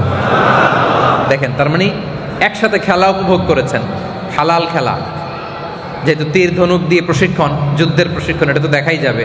তাহলে রাসূল সাল্লাল্লাহু আলাইহি ওয়াসাল্লাম এবং আম্মা জান আয়েশা মিলে একসাথে মসজিদে নববীর সামনে খেলা উপভোগ করেছেন। সুবহানাল্লাহ পড়েন। মাঝে মাঝে সফরে বেরোলে রাত্রিবেলা মরুভূমির মাঝখানে দৌড় প্রতিযোগিতা করতেন দুইজন। আপনারা করছেন? হ্যাঁ, দৌড় প্রতিযোগিতা করছেন নাকি কখনো? নাকি বাবিরে মারার জন্য দৌড়াইছেন? এরকম হয় নাই তো আবার? বলে আয়াযু বিল্লাহ, আল্লাহ হেফাজত করো। তো আম্মা জান আয়েশা রাদিয়াল্লাহু তাআলা আনহা তখন খুব চিকন ছিলেন। রাসূল সাল্লাল্লাহু আলাইহি ওয়াসাল্লাম বললেন, আয়েশা চলো আমরা একটা দৌড় প্রতিযোগিতা দেই, কে কার আগে ওই পর্যন্ত যেতে পারে। দুইজনে দৌড়ালেন। আম্মা জান আয়েশা যেহেতু হালকা ছিলেন তখন, বিয়ের শুরুর দিককার কথা, উনি আগে দৌড়ে ফার্স্ট হয়ে গেলেন। রাসূল সাল্লাল্লাহু আলাইহি ওয়াসাল্লাম রানার আপ, চ্যাম্পিয়ন কে? কথা বুঝে নাই, চ্যাম্পিয়ন কে? আর রাসূল সাল্লাল্লাহু আলাইহি ওয়াসাল্লাম রানার আপ। তো রাসূল সাল্লাল্লাহু আলাইহি ওয়াসাল্লাম এটা নোট করে রাখছে মনে মনে, যে দাঁড়াও আমি পরে এটা শোধে আসলে একেবারে। অনেক বছর পর তখন আর আম্মা জান আয়েশা রাদিয়াল্লাহু তাআলা আনহা আগের মতো সেই পাতলা চিকনটি নেই, মোটা হয়ে গেছেন, একটু হেলদি হয়েছেন আর কি। তো রাসূল সাল্লাল্লাহু আলাইহি ওয়াসাল্লাম খেয়াল করে আবার বলেন, আয়েশা চলো আজকেও একটা দৌড় দেই। তো আম্মা জান আয়েশা ভাবছেন, আগে তো একবার হারাইছিলাম, আজকেও বোধহয় হারাই দিব। কিন্তু ওই দিন আর আম্মা জান আয়েশা রাসূল সাল্লাল্লাহু আলাইহি ওয়াসাল্লামকে হারাতে পারেন নাই। রাসূল সাল্লাল্লাহু আলাইহি ওয়াসাল্লাম দৌড়ে যে চ্যাম্পিয়ন হয়ে গেলেন, আম্মা জান আয়েশা রাদিয়াল্লাহু তাআলা আনহাকে হারাই দিলেন। পড়েন সুবহানাল্লাহ। এবং রাসূল সাল্লাল্লাহু আলাইহি ওয়াসাল্লাম বলেন, হাযিহি বিতিলকা সাবকা, ওই যে নোটে রাখছেন, বলতেছে আয়েশা মনে করো না, ভুলে গেছি, ওই যে বিয়ের শুরুর দিকে যে একবার আমারে হারাইছিলা, আজকে তোমারে হারাই ওটার শোধ নিয়ে নিলাম। সুবহানাল্লাহ পড়বেন না? আমি বোঝাতে চাচ্ছি কি মাধুর্যপূর্ণ ওনাদের কাপল লাইফ ছিল, দাম্পত্য জীবন ছিল। সো যেটা আপনারা করবেন সেটা হচ্ছে স্ত্রীর মনোরঞ্জন ও বিনোদনমূলক কাজে অংশগ্রহণ করা, এটা আমরা করব। 8 নাম্বার, স্ত্রীর মতামতেরও গুরুত্ব দিতে হবে, তার পছন্দ তার রুচির গুরুত্ব দেয়া। ধরেন বাজার থেকে যা মনে চায় আপনি নিয়ে আসেন, বেচারি আর নিজের কিছু বলতে পারেন, আপনি জিজ্ঞেস করবেন যে কি আনবো, তাহলে আপনারটাও কিনলেন, ভাবির যেটা মনে চায় ওইটাও কিনলেন। আলোচনা কিন্তু বেশিরভাগ ভাবিদের পক্ষে হয়ে যাচ্ছে আমার মনে হচ্ছে। তাহলে বাজার থেকে কিছু আনার সময় ধরেন যে বাড়ি করবেন, গাড়ি কিনবেন, কোন কালারের কোন ব্র্যান্ডের, একটু পরামর্শ নেবেন। পরামর্শ নেওয়া সুন্নাহ, এই অগ্রাধিকারটুকু তাদেরকে দিতে হবে। মানে নিজের যা মনে চায় একটা কিনে ফেললাম, করে ফেললাম, এরকম যেন না হয়। রাসূল সাল্লাল্লাহু আলাইহি ওয়াসাল্লাম মাঝে মাঝে স্ত্রীদের পরামর্শ শুনতেন। হুদাইবিয়ার ঘটনা, লম্বা ঘটনা, আমি সংক্ষেপ করে বলি। চুক্তি হয়েছে, আপাত দৃষ্টিতে দেখা যায় সব চুক্তি মুসলমানদের বিরুদ্ধে, সাহাবীরা রেগে মেগে আগুন, ওমর রাদিয়াল্লাহু তাআলা আনহু বলে কোনোভাবে মানি না আমি। রাসূল সাল্লাল্লাহু আলাইহি ওয়াসাল্লাম বলেন ওমর শান্ত হও, শান্ত হও, সামনে ভালো দিন আসবে, শান্ত। ওমর রাদিয়াল্লাহু তাআলা আনহু মানেন না, কেউ কোনো সাহাবী মানেন না, শুধু রাসূল সাল্লাল্লাহু আলাইহি ওয়াসাল্লাম মেনে যাচ্ছেন। ওরা যা বলে ওকে, যা বলে ওকে, ঠিক আছে, যত ক্লজ আছে মেনে নিচ্ছে। এই বছর 1400 জন আসছেন, কেউ উমরা করতে পারবেন না, চলে যান, ওকে। আগামী বছর আসলেও মাত্র 3 দিন, বলে ওকে। আর আপনার নাম মোহাম্মদ রসুল্লাহ কেন লেখছেন, রসুল্লাহ বাদ দেন, রাসূল সাল্লাল্লাহু আলাইহি ওয়াসাল্লাম বলে ওকে। একটার পর একটা সাহাবারা কেউ রাজি হয় না, রাসূল সাল্লাল্লাহু আলাইহি ওয়াসাল্লাম রাজি হয়ে গেলেন। রাসূল সাল্লাল্লাহু আলাইহি ওয়াসাল্লাম দূরদৃষ্টি সম্পন্ন ব্যক্তিত্ব ছিলেন। তিনি জানেন এই শান্তি চুক্তি হলে সামনের বছরগুলোতে খুব চমৎকার তিনি দাওয়াতি কাজ করে গোটা বিশ্বে লা ইলাহার বাণী পৌঁছায় দিতে পারবেন। এটাই আল্লাহ বললেন, ইন্না ফাতাহনা লাকা ফাতহাম মুবিনা, ক্লিয়ার ভিক্টরি। এই হুদাইবিয়ার এটার কারণেই মূলত মক্কা বিজয় হয়েছে। সুবহানাল্লাহ। সাহাবারা বুঝেন, রাসূল সাল্লাল্লাহু আলাইহি ওয়াসাল্লাম বুঝেছেন। তো সাহাবারা কেউ মানে না, রেগে মেগে বসে আছে, রাসূল সাল্লাল্লাহু আলাইহি ওয়াসাল্লাম রাজি।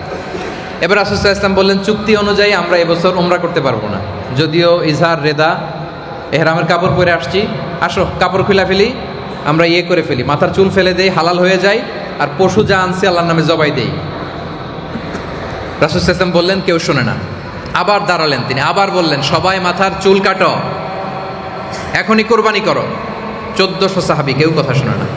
তৃতীয়বার আরো সজোরে বললেন, চুল হলক করো, কোরবানি করো। পুরো রাসূল সাল্লাল্লাহু আলাইহি ওয়াসাল্লামের সিরাতের জীবনে কখনো এমন হয় নাই যে রাসূল সাল্লাল্লাহু আলাইহি ওয়াসাল্লামের মুখ দিয়ে একটা কথা বেরিয়েছে সাহাবারা সে কথা পালন করে নাই, এক্সেপ্ট এই হুদাইবিয়ার ইনসিডেন্ট। 3 বার বলার পরও একজন সাহাবী কথা শোনে না, কারণ ওনারা রেগে মেগে বুক ফেটে চৌচির। ওনারা মানতেই পারতেছেন না যে আমরা আল্লাহর ঘর জিয়ারত না করে আমরা মদিনায় যাবো, এটা হতেই পারে না। হয়তো রাসূল সাল্লাল্লাহু আলাইহি ওয়াসাল্লাম মত ঘুরাবেন, মত পাল্টাবেন, অপেক্ষা করতেছে, কেউ কথা শোনে না। রাসূল সাল্লাল্লাহু আলাইহি ওয়াসাল্লাম এতটা বিব্রতকর পরিস্থিতিতে কখনো পড়েন নাই, কি করবেন, কেউ কথা শোনে না। উনি ঘরে চলে গেলেন, খুব চিন্তিত। ওনাকে চিন্তিত দেখে আম্মাজান উম্মে সালামা রাদিয়াল্লাহু তাআলা আনহা জিজ্ঞেস করলেন, ইয়া রাসূলুল্লাহ কি হয়েছে? পুরো ঘটনা খুলে বললেন। ঘটনা তো খুব থমথমে অবস্থা, কি করব? আমি 3 বার আদেশ করার পরও আমার সাহাবারা কথা শোনে না, কেউ মাথার চুলও ফেলে হালাল হয় না, নিয়ে আসা প্রাণীগুলোও জবাই করে না। উম্মে সালামা বলেন, ইয়া রাসূলুল্লাহ আমি একটা বুদ্ধি দেই, যদি আপনি মানেন আমার মনে হয় কাজ হবে। তাই নাকি, বলো তো? উনি বললেন, আপনি এখন ঘর থেকে বেরোবেন, কারোর সাথে একটা টু শব্দ করবেন না। আপনি আপনার হাল্লাক যে আছে তারে এনে মাথার নিজের চুলটা ফেলে দিবেন, নিজের ওটা জবাই করে দিয়ে আবার চলে আসবেন তাঁবুর ভিতর, করে দেখেন কাজ হয়ে যাবে। এবার রাসূল সাল্লাল্লাহু আলাইহি ওয়াসাল্লাম বেরিয়ে হাল্লাককে দিয়ে চুল হালাক করলেন, নিজের ওট নিজে জবাই করলেন। রাসূল সাল্লাল্লাহু আলাইহি ওয়াসাল্লামকে যখন সবাই দেখছে যে রাসূল সাল্লাল্লাহু আলাইহি ওয়াসাল্লাম নিজেই ওট জবাই করতেছে, আর সবাই দেরি না করে মাথার চুল ফেলে দিয়ে সবাই সবার প্রাণী জবাই করতে শুরু করে দিল। পড়েন সুবহানাল্লাহ। তাহলে বলেন, নারীদের পরামর্শ মাঝে মাঝে কাজে লাগে কি লাগে না? পরামর্শ করবেন তো? পরামর্শ করবেন। 9 নাম্বার, স্ত্রীকে পর্যাপ্ত সময় দিবেন। স্ত্রীকে নিয়ে ঘুরতে যাবেন, স্ত্রীকে রেখে দীর্ঘদিন প্রবাসে থাকা যাবে না।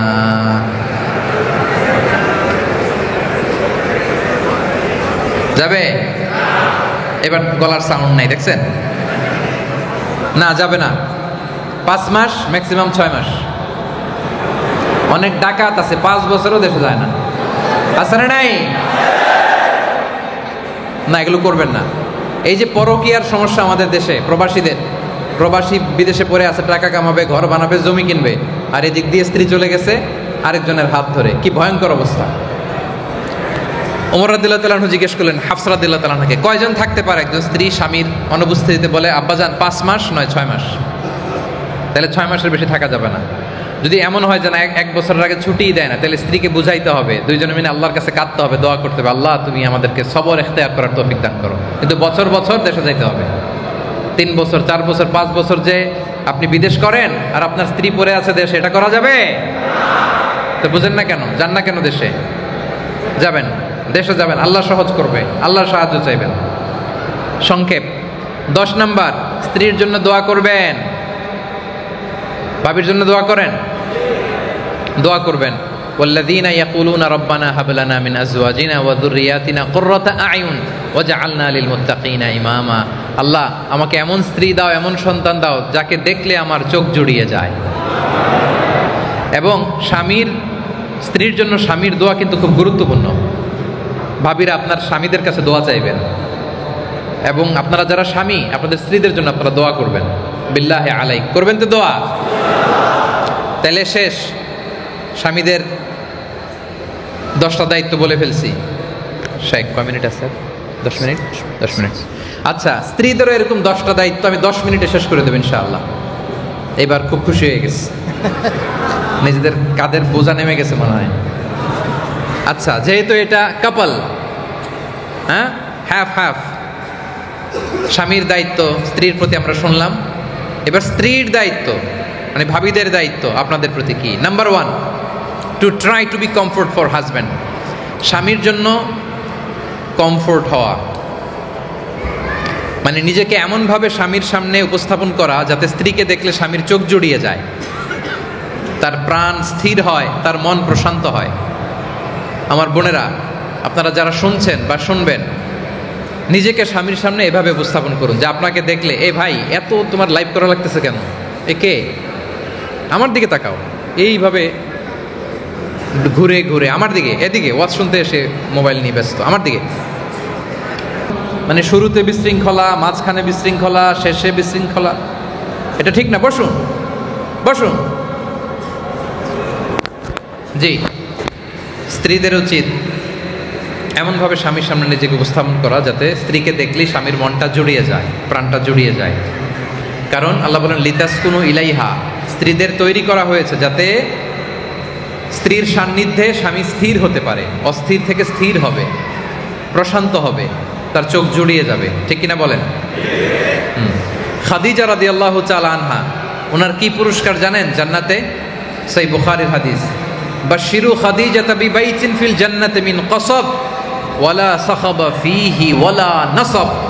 আল্লাহ বলেন খাদিজাকে এমন জান্নাতের সুসংবাদ দাও জিবরিল, যে জান্নাতে আমি ডায়মন্ড দিয়ে খাদিজা রাদিয়াল্লাহু তাআলা আনহার জন্য এমন একটা প্রাসাদ বানিয়েছি যেই প্রাসাদে কোনো নয়েজ নাই, বিশৃঙ্খলা নাই, কোনো সাউন্ড নাই। পড়েন সুবহানাল্লাহ। কেন এত কিছু থাকতে ওনারে এমন রাজপ্রাসাদ কেন দিবে যেখানে কোনো আওয়াজ নাই, নয়েজ নাই, বিশৃঙ্খলা নাই? এর কারণ রাসূলুল্লাহ সাল্লাল্লাহু আলাইহি সাল্লাম মক্কায় অনেক বিশৃঙ্খলা সহ্য করতেন সারাদিন। উনি কোরআন তেলাওয়াত করলে কাফেররা হাততালি দিত, শীষ বাজাতো, বিশৃঙ্খলা করত, নয়েজ করত। এইসব নয়েজ বিশৃঙ্খলা সারাদিন মাড়িয়ে আমার প্রিয় নবী যখন খাদিজা রাদিয়াল্লাহু তাআলা আনহার বাসায় আসতেন, ওনার হৃদয়টা শান্ত হয়ে যেত। সারাদিন বিশৃঙ্খলা, ঝঞ্ঝা ঝামেলা, নয়েজ ফেস করে যখন ঘরে আসতেন, খাদিজা রাদিয়াল্লাহু তাআলা আনহা চাইতেন যে আমার স্বামীর জন্য ঘরটাকে আমি খুব কোয়াইট, শান্ত, নয়েজ মুক্ত, বিশৃঙ্খলা মুক্ত একটা পরিবেশ উপহার দিব। তাহলে সারাদিন নবী নয়েজ ফেস করতেন বাইরে, আর ঘরে ঢুকলেই শান্তি। ঘরে ঢুকলে কোনো বিশৃঙ্খলা নাই, সাউন্ড নাই, আওয়াজ নাই। তো আরবিতে একটা কথা আছে, আল জাযাউ মিন জিনসিল আমাল। আপনি যেই কাজ, ভালো কাজ করছেন, এটার প্রতিদানও ওইটার মতোই হবে, ওই ধরনেরই হবে। এজন্য আম্মাজান খাদিজা দুনিয়াতে নবী সাল্লাল্লাহু আলাইহি ওয়াসাল্লামকে যেই জিনিস উপহার দিয়েছেন তার জন্য ওই রকম উপহার আল্লাহর জান্নাতে প্রস্তুত রেখেছে কে? এজন্য স্বামীর সামনে নিজেকে এমনভাবে উপস্থাপন করুন যেন আপনাকে দেখলে ভাল লাগে। এখন সারাদিন বেচারা আপনার জন্য ইনকাম করে, বাচ্চাদের জন্য ইনকাম করে, বাইরে অনেক ঝঞ্ঝা, বিশৃঙ্খলা, স্ট্রাগল পার করে আসার পরে ঘরে ঢোকার সাথে যদি আপনি বক বক বক বক বক বক শুরু করে দেন, তাহলে বেচারা বাঁচবে? বাঁচবে? এজন্য আমাদের বোনেরা, প্লিজ আপনি স্বামীর সাথে ভালো আচরণ করুন, ভালো আচরণ করুন। আপনার স্বামী সেই আপনার জান্নাত। কি রত্ন আল্লাহ তাআলা আপনাকে দিয়েছে আপনি জানেন না।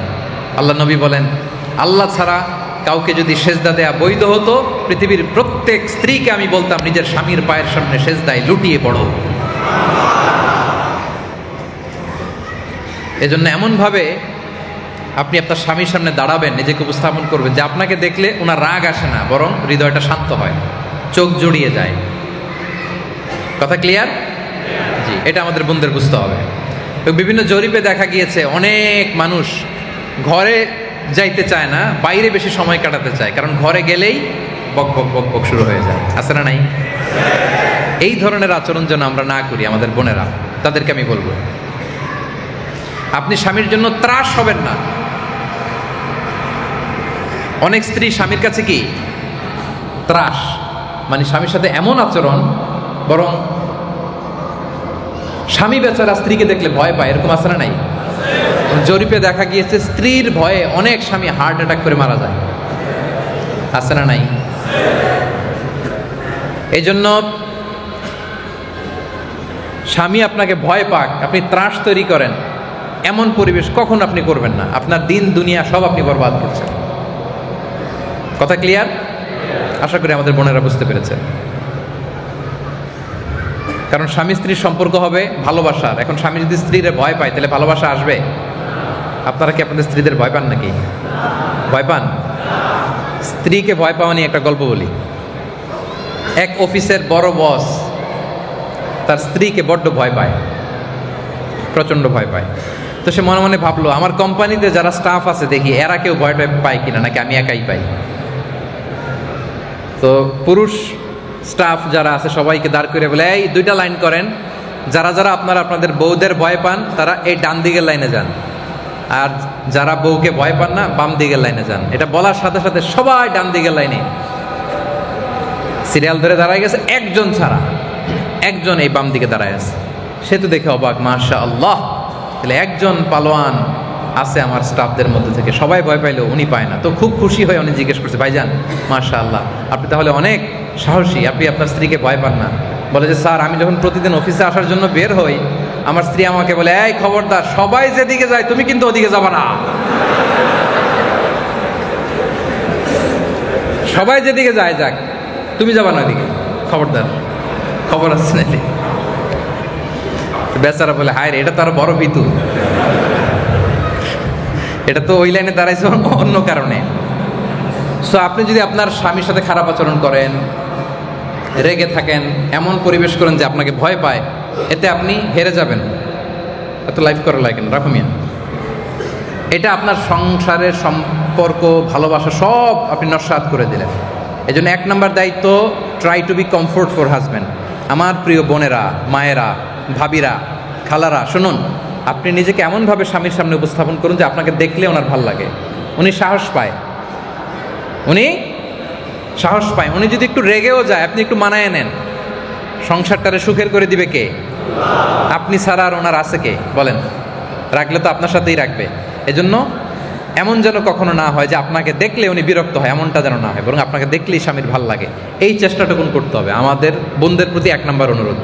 2 নম্বর দায়িত্ব, স্বামীকে সাহস যোগাইতে হবে, ভালো কাজের উৎসাহ দিতে হবে, সাপোর্ট করতে হবে। সাহস যোগাবেন, আপনি সাহস যোগাবেন। রাসূল সাল্লাল্লাহু আলাইহি ওয়াসাল্লাম যখন কোরআনের আয়াত নাজিল হলো, উনি কাঁপতে আরম্ভ করলেন, গায়ে জ্বর এসে গেল, এমন অবস্থা। ফিরে আসলেন খাদিজার কাছে, ইকরা বিসমি রাব্বিকাল্লাযী খালাক, 5টা আয়াত। আসার পরেই খাদিজা রাদিয়াল্লাহু তাআলা আনহাকে খুলে বললেন যে, খাদিজা, এমন এমন একজন এসেছে, এসে বলে আমি নাকি নবী, এরকম আমার কাছে ওহী আসতে শুরু করেছে, মনে হয় আমি মরে যাব। খাদিজা রাদিয়াল্লাহু তাআলা আনহা বললেন, খাল্লা, কখনোই না, ওয়াল্লাহি লা ইউখজিকাল্লাহু আবাদা, আল্লাহ কখনো আপনাকে অপদস্থ করবে না। ইন্নাকা লাতাসিলুর রাহিম, কারণ আপনি আত্মীয়তার সম্পর্ক বজায় রাখেন। ওয়া তাসদুকুল হাদিস, আপনি সবসময় সত্য কথা বলেন। ওয়া তাহমিলুল কাল্লা, যে বোঝা বইতে পারে না, মানুষের বোঝা টেনে দেন। ওয়া তাকসিবুল মা'দুম, যার উপার্জনের কিছু নাই তাকে আপনি উপার্জন করে দেন। ওয়া তাকরিউদ দাইফ, আপনি মেহমানদারি করেন। ওয়া তুঈনু আলা নাওয়াইবিল হক, সত্য যেখানে বিপন্ন সেখানে আপনি সত্যের বীর সেনানী হয়ে দাঁড়িয়ে যান। পড়েন সুবহানাল্লাহ। আল্লাহ আপনাকে কখনোই অপদস্থ, অপমানিত করবেন না, আপনার ভয় পাওয়ার কিছু নাই। এইভাবে সাহস যোগাবেন। আমার বোনেরা, সাপোর্ট করবেন আপনার হাজব্যান্ডকে, সাহস যোগাবেন, আরো ইন্সপায়ার করবেন। 2টা গেল। 3 নম্বর দায়িত্ব হচ্ছে স্বামীর প্রতি অনুগত থাকা, স্বামীর আহ্বানে সাড়া দেয়া।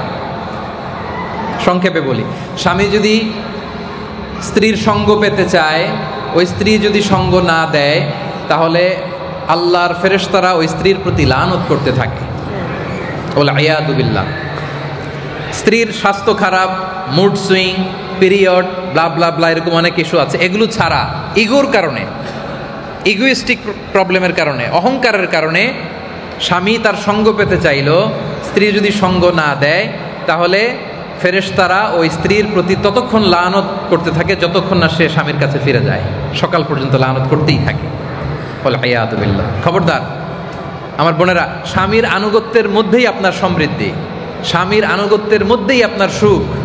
কারণ স্বামী হচ্ছে কাওয়ামুন, উনি কেয়ারটেকার, উনি আপনার গার্ডিয়ান। বিয়ের আগে আপনার বাবা ছিল গার্ডিয়ান, বিয়ের পরপরই আপনার সবচেয়ে বড় গার্ডিয়ান আপনার স্বামী। এটা বুঝতে হবে, আপনাকে বুঝতে হবে। ইভেন আপনি নফল রোজা রাখার আগেও, আমার বোনদের বলছি, নফল রোজা রাখার আগেও হাজবেন্ডের সাথে কনসাল্ট করে নিতে হবে। হ্যাঁ, ফরজ রোজা তো আপনি রাখবেন, কিন্তু নফল রোজা মন চাইলেই রাখা যাবে না। হতে পারে দিনের বেলায় আপনার হাজবেন্ড আপনার সঙ্গ চায়, আপনার সাথে একসাথে থাকতে চায়। সো নফল রোজার ক্ষেত্রেও আপনি হাজবেন্ডের পরামর্শ নিয়ে নেবেন। সুবহানাল্লাহ, কত সুন্দর ইসলাম, কত চেক অ্যান্ড ব্যালেন্স। তাহলে 3 নাম্বার হচ্ছে স্ত্রীর 3 নাম্বার দায়িত্ব স্বামীর প্রতি অনুগত বা স্বামীর আহ্বানে সাড়া দেয়া। 4 নাম্বার নিজের সতীত্বের হেফাজত করা। সতীত্বের হেফাজত এটা নারীর অনেক বড় সম্পদ। আল্লাহর হাবিব সাল্লাল্লাহু আলাইহি ওয়া আলিহি ওয়াসাল্লাম বলেন, আল মারআতু ইযা সাল্লাত খামসাহা ওয়া সামাত শাহরাহা ওয়া আতাআত বা'লাহা ওয়া হাফিজাত ফুরুজাহা ফালতাদখুল মিন আইয়ি আবওয়াবিল জান্নাতি শাআত। আমার বোনেরা যারা শুনছেন, রাসূল সাল্লাল্লাহু আলাইহি ওয়াসাল্লাম বলেন, কোন নারী যদি 4টা কাজ করে, সবাই বলেন তো কয়টা? 1 নাম্বার 5 ওয়াক্ত সালাত পড়ে, রমজানের রোজা রাখে, স্বামীর আনুগত্য করে, আর নিজের সতীত্বের হেফাজত করে। 4টা কাজ যদি কেউ করে, আল্লাহর 8টা জান্নাতের দরজা আল্লাহ তাদের জন্য খুলে দিবেন। তাহলে নারীদের জন্য জান্নাতে যাওয়া কঠিন না সহজ? সহজ। তাহলে নিজের সতীত্বের হেফাজত করতে হবে। 5 নাম্বার স্বামীর সম্পদের হেফাজত করা। স্বামীর সম্পদের হেফাজত করা। এমন করা যাবে না যেটা তো আমার সম্পদ না, স্বামীর সম্পদ, যা মনে চাই করি না। আপনি সম্পদের হেফাজত করবেন, সম্পদের হেফাজত করবেন। হিন্দ, আবু সুফিয়ানের স্ত্রী হিন্দ, রাসূল সাল্লাল্লাহু আলাইহি ওয়াসাল্লামকে জিজ্ঞেস করেছেন, ইয়া রাসূলুল্লাহ, আবু সুফিয়ান তো খুব কৃপণ, আমার যা দরকার লাগে দেয় না টাকা পয়সা, তা আমি যদি আবু সুফিয়ানের না বলে আবু সুফিয়ানের জামা থেকে টাকা নিয়ে যাই, আমার কি গুনাহ হবে? রাসূল সাল্লাল্লাহু আলাইহি ওয়াসাল্লাম বললেন, না, গুনাহ হবে না, তবে ন্যায়সঙ্গতভাবে নিও। যতটুকু দরকার ততটুকু নিও, বেশি নেওয়া যাবে না। আপনি স্বামীর সম্পদের হেফাজত করবেন। 6 নাম্বার সন্তান ও পরিবারের সার্বিক বিষয়ের রক্ষণাবেক্ষণ করা। এটা স্ত্রীর দায়িত্ব। একজন স্ত্রী হচ্ছে MD, managing director of a family. হালালভাবে উনি সব করতে পারে, চাকরি ব্যবসা ঠিক আছে, কিন্তু ফ্যামিলির ভিতরেই তো বিশাল কাজ। আপনি ফ্যামিলি সামলাবেন, ঘর সামলাবেন, বাচ্চাদেরকে আপনি লালন পালন করছেন, মানে কি আপনি নতুন জেনারেশন তৈরি করছেন। সুবহানাল্লাহ। এক একজন মায়ের পেট এক একটা খনি। আর দুনিয়া কুল্লুহা মাতা ওয়া খায়রু মাতা'আদ দুনিয়াল মারআতুস সালিহা। দুনিয়ার সব সম্পদ, নবী বলেন, আর সবচেয়ে দামি সম্পদ নেককার নারী। সুবহানাল্লাহ বললেন না আপনারা? নিজেদের ছেলে মেয়েদেরকে শিখানো, ইসলামী তারবিয়া, আখলাক, এটা অনেক বড় কাজ, অনেক বড় কাজ। অনেকে আছে যে কাজের লোকের কাছে বাচ্চা দিয়ে রাখে, আছে না নাই? তো কাজের লোকের কাছে যদি আপনার বাচ্চা বড় হয়, এই বাচ্চা কি আপনার আচরণ পাবে না কাজের লোকের আচরণ? এজন্য বুঝে শুনে সন্তান ও পরিবারের সার্বিক বিষয়ে রক্ষণাবেক্ষণ করা। 7 নম্বর দায়িত্ব, স্বামী পছন্দ করে না এমন কাউকে বাসায় অ্যালাউ করা যাবে। রাসূল সাল্লাল্লাহু আলাইহি ওয়াসাল্লাম কঠোরভাবে নির্দেশনা দিয়েছেন। 8 নাম্বার, স্ত্রী যদি সম্পদশালী হয় তাহলে স্বামীকে সেই সম্পদ দিয়ে প্রতিষ্ঠিত হতে সহায়তা করা। এটা আবশ্যক না, অপশনাল, করা উচিত। কারণ আপনার সম্পদ যদি আপনার স্বামীরই কোনো কাজে না লাগে, তাহলে এটা ভালোবাসা হইল? বলেন। খাদিজা রাদিয়াল্লাহু তাআলা আনহা রাসূলুল্লাহ সাল্লাল্লাহু আলাইহি ওয়াসাল্লামকে বিয়ে করার পরে ওনার সমুদয় সম্পত্তি রাসূল সাল্লাল্লাহু আলাইহি ওয়াসাল্লামের পায়ের সামনে বিছিয়ে দিয়েছেন। ইয়া রাসূলুল্লাহ, আপনি দিনই কাজ করেন, অর্থ নিয়ে আপনার টেনশন করা লাগবে না। যদিও ফিনান্সিয়াল সব দায়িত্ব ইসলামে ছেলেদের, ডৌরি, মহারণা দিবে ছেলে, ফুডিং ছেলেদের, অ্যাকোমোডেশন ছেলেদের, ড্রেসিং ছেলেদের, সব ছেলেরা করবে। কিন্তু এমন যদি হয় যে স্ত্রীর অনেক সম্পদ, তার উচিত তার এই সম্পদ দিয়ে স্বামীকে স্বাবলম্বী করা।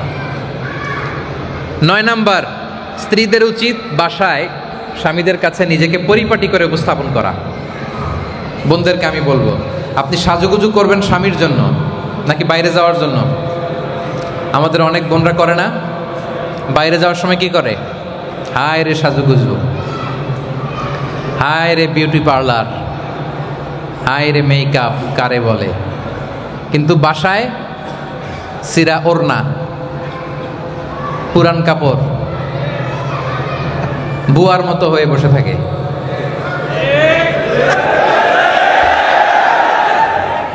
কি কমন পড়ে গেছে? কমন, এটা ওনারা বুঝেন না, ভুল করেন।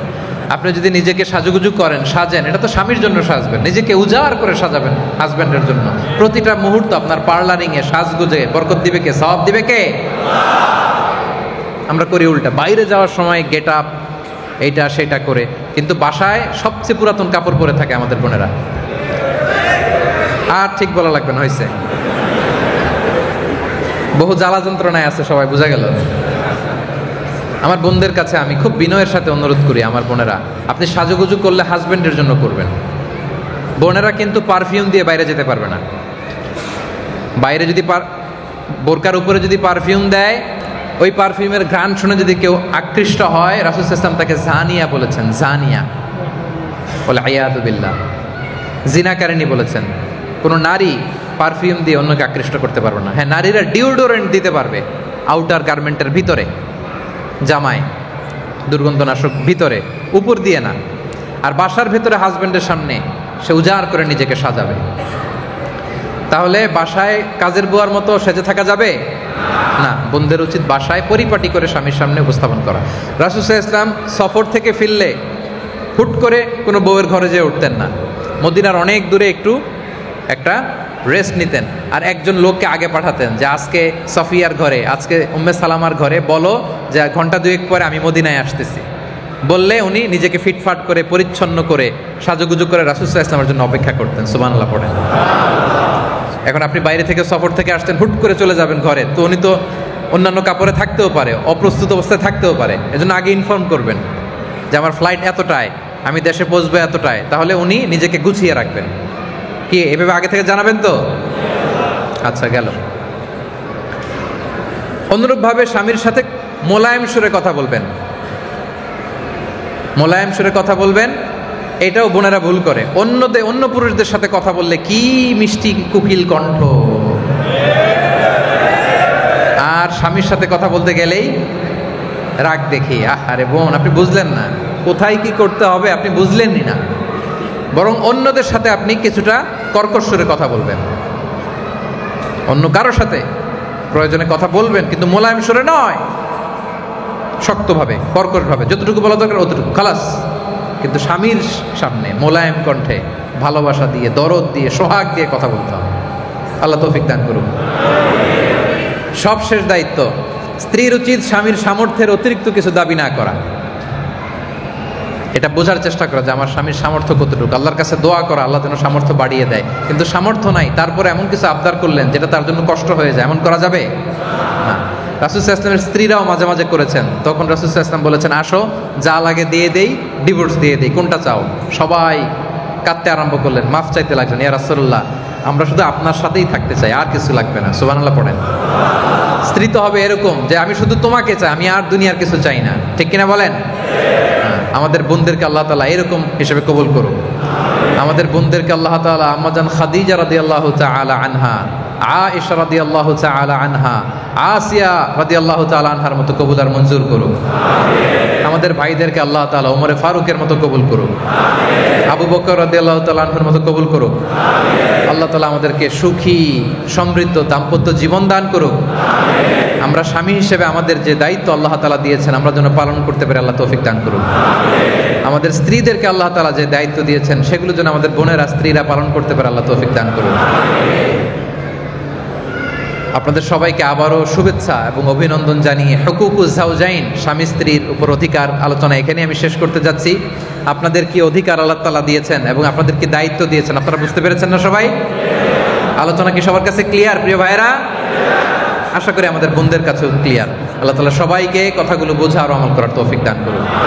যতগুলো কথা বলেছি, বানিয়ে কিছু বলি নাই, তারপর আমার মনের অজান্তে মুখ ফসকে কোনো কথা যদি বেরিয়ে যায়, আল্লাহ যেন সেগুলো আপনাদের স্মৃতিপট থেকে মুছে দেয়। আমরা পড়ি আমিন। সত্য, সুন্দর, কল্যাণকর, হকের পক্ষে যা বললাম তার সবটুকুন প্রথমে আল্লাহ তাআলা আমাকে এবং আপনাদের সবাইকে আমলের তৌফিক দান করুক। আমরা পড়ি আমিন।